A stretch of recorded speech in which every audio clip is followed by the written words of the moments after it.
There are two main reasons that I could think of. One, anger is not an emotion that generates by itself. Anger is just a result of not giving a priority to your happiness. If you do something on daily basis that makes you happy, you won't be able to get angry on anyone.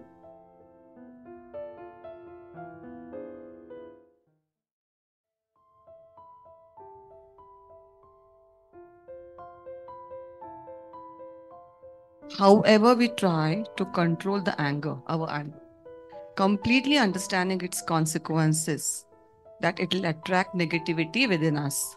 But still, why is it difficult to control anger? Okay. पहिला सगळ्यांना प्रश्न. There are two main reasons that I could think of. One, anger is not an emotion that generates by itself. Anger is just a result of not giving a priority to your happiness. If you do something on daily basis that makes you happy, you won't be able to get angry on anyone. तुम्ही कधी बघितलंय का, तुम्ही असे पिकनिकवरनं आलाय आणि मस्त मजा आली आहे आणि घरी आल्यानंतर आई तुमची मुलगी तुम्हाला म्हणते, आई मी उद्या शाळेत नाही जाणार. हरकत नाही बेटा. एक आठवड्यापूर्वी शाळेत नाही जाणार म्हटल्यावर मार खाल्ला होता त्या पोरीने. का? 6 महिने वेकेशन नव्हती झाली.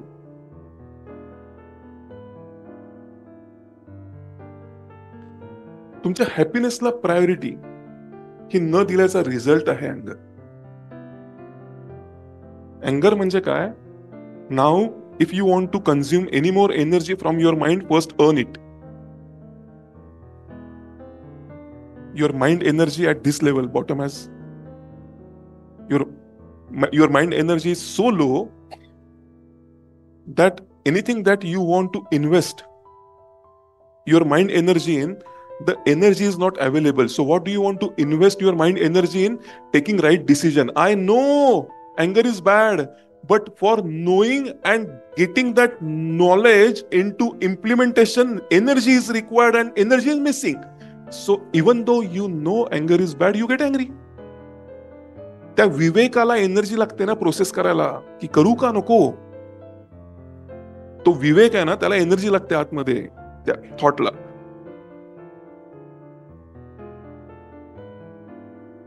अँग्री व्हायला एनर्जी का नाही लागत? कारण आपल्यासाठी तो नोन रोड आहे. आपण माणूस व्हायच्या आधी जनावर होतो.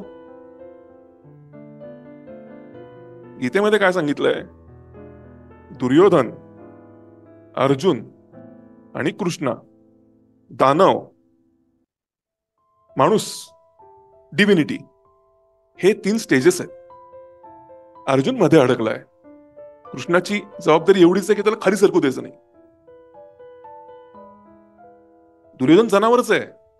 त्याच्याकडे सगळे स्वभाव गुण जनावरच आहेत. तो इम्पल्सिव्ह आहे, त्याला विचार नाही करायचा, त्याला वाटलं तेच पाहिजे, त्याला जेलसी आहे. म्हणजे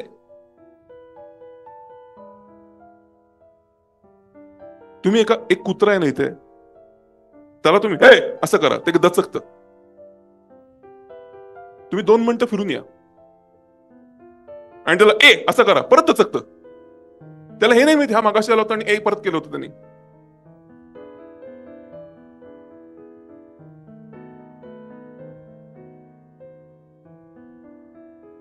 त्यामुळे गॉसिपिंग करताना तिला सासूबाईंबद्दल विचार, ती पण चिडते की नाही बघ. ती विचारते सासूबाईंचं काय ग, तुझ्या सासूबाईंना मी विचारते का कधी? तू का विचारते मला? त्यांनाही माहिती कुत्र्यासारखं ही पण चिडणार म्हणून. एवढं प्रेडिक्ट आपण, काही फरक नाहीये. कुत्र जसं प्रेडिक्ट करू शकतो ना, तसं आपला राग कशावर प्रेडिक्ट करू शकतात. ते रिमोट दाबतात तुमचा. आणि ते एवढं जर फिक्स असेल तर आपण दुर्योधन होतोय.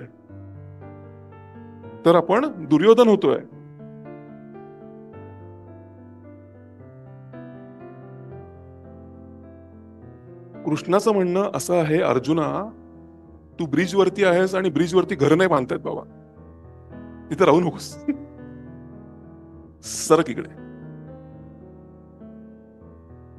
अँगर सोपा का? कारण आपला नोन रोड आहे तो. 84 लक्ष युनिटनं जस्ट आपण आलोय माणूस बनून. पहिला आहे हॅपीनेस साठी आपण काही करत नाहीये. म्हणजे अर्चना मॅडमना हॅपीनेस कशात मिळतो? फॅमिली बरोबर वेकेशन्सला जाणे, फॅमिली बरोबर टाइम स्पेंड करणे. पण त्यांना फॅमिली बरोबर तेवढा वेळ मिळाला नाही तर ते अँग्री होणार. आता दुसरं कारण काय आहे अँगरचं? मनामध्ये एक सुप्त इच्छा की सगळ्यांनी माझ्यानुसार वागावं.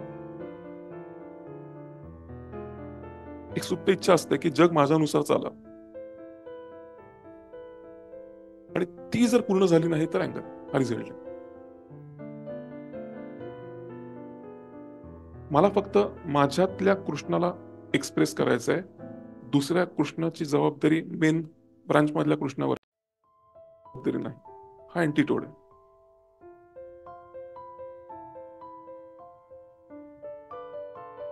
मी यांना सांगितलं तुम्ही नाविन्य बघा, नाविन्य बघा. 6 महिन्यानंतर मला बोरी अळीत भेटल्या.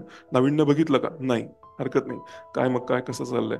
बघितलं नाही? कट्टी असं म्हणून मी निघालो ना, या कृष्णाची जबाबदारी माझी नाही. कट्टी कशाला?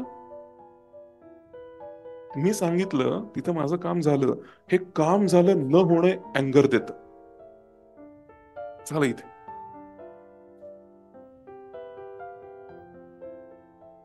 काम झालं म्हणजे मी मला असं वाटतंय की मी एक छान शेअर केलाय आणि तो शेअर मी तुम्हाला ऐकवतो. आणि तो ऐकवला आणि तुम्ही मला म्हणलात की अरे तुम्हाला कळलाच नाही. मी तुम्हाला समजावून सांगितलं की असं आहे, असं आहे, असं आहे. ते म्हटलं हा कळलं. मी दुःखी झालो. मला ती वाह क्या बात ही रिॲक्शनच नाही मिळाली. असं आहा क्या कहे हो वाह असं मिळालंच नाही. मी शेर ऐकवला. मला मजा आली ऐकवायला. संपलं. बाकीचं सगळं बोनस मध्ये ठेवायचं. मी हा ब्लेझर घातल्यानंतर मला असं वाटतं की मी सेलिब्रिटी आहे. पण मला कोणी म्हणलंच नाही की तुम्ही सेलिब्रिटी आहे. मी उलटा कोपऱ्यात जाऊन बसणार. मला सेलिब्रिटी वाटतंय इथं पूर्णविराम आहे. हा पूर्णविराम ठरवायला लागतो. माझं इथं झालं की झालं काम. त्यानंतर दुसऱ्याचं सुरू होतं. त्यांनी ते करावं का हा त्याच्या कोर्टमध्ये बॉल आहे. तो पण बिझनेस मी माझ्या बिझनेसला अटॅच नाही करून घेणार. तिनं मला सांगावं की मला पुश लागतो, मला दर महिन्याला पुश करा. मी दर महिन्याला मेसेज करेन केलंस का? नाही करत आहेस बघा, नाही करत आहेस. मी असं काय काय पाठवेन तुझ्याकडे त्याच्यामुळे झक मारत करायला लागेल तुला. चालणार आहे का तुला? आता ती हो म्हणू दे. जबाबदारी दिली तर घेईन. कारण मग ती हो म्हणल्यानंतर ते माझ्या बिझनेस मधलं आहे की हिचा आता उत्कर्ष करायचा आहे. ते माझ्या बिझनेस मधलं आहे. बिझनेस मधलं म्हणजे नन ऑफ माय बिझनेस मधला बिझनेस.